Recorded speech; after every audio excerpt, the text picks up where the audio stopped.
Everybody, welcome back to another episode of the Couch Chat.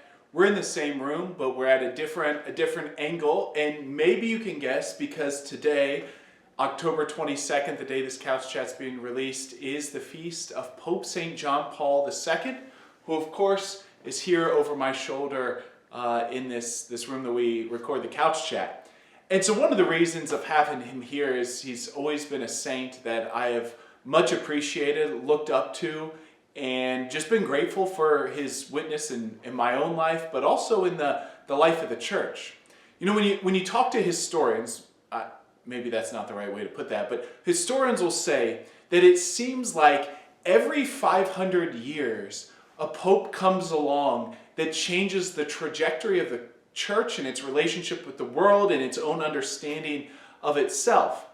And so, of course, our first Pope, Peter, sets the church on quite a course. And then in the 400s, and then maybe again in the late 500s, there's two popes that come along that really kind of solidify the role of the pope, and that's Pope St. Leo the Great, who was the pope in the 400s, but then also Pope St. Gregory the Great, who is the pope during the year 600, that turn of the century. And both of them have an incredible influence on the church in the way she understands herself. Fast forward to the end of the 900s. Gregory VII, the Pope, is the Pope as the church is going through this kind of difficulty with civil rulers and who gets to name bishops and all that sort of stuff. And so Pope St. Gregory VII sets a course that's going to last for hundreds of years for the church and its relationship with society and some of the reforms that he puts on. And then fast forward to the 1500s when Pope Pius V is elected the Pope. He's in this tumultuous time after the Protestant Reformation and the church trying to kind of wrestle with, okay, what do we need to do now?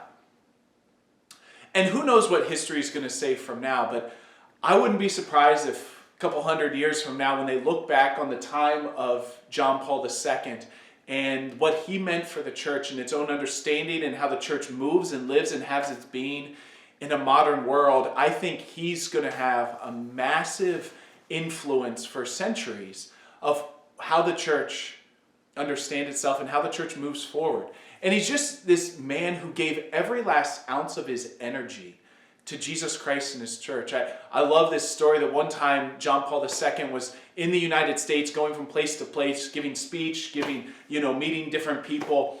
And at the end of the day, somebody asked him, Your Holiness, are you tired? And he says, I don't know.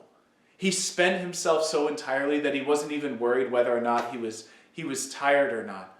But through his writings, through his example, through his love of Jesus and the church, he gives this incredible witness of what it means to follow. And this radical love of God that takes us on this remarkable journey. So hopefully you know a thing or two about John Paul II. If not, he's somebody worth Googling, somebody worth reading the Wikipedia article. Just a remarkable man who went to the ends of the earth to proclaim the power of the resurrection of Jesus.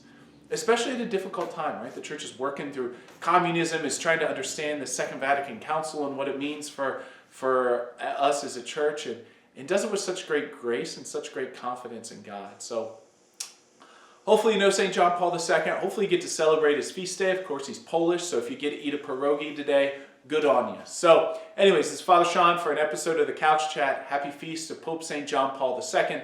We'll see you next week.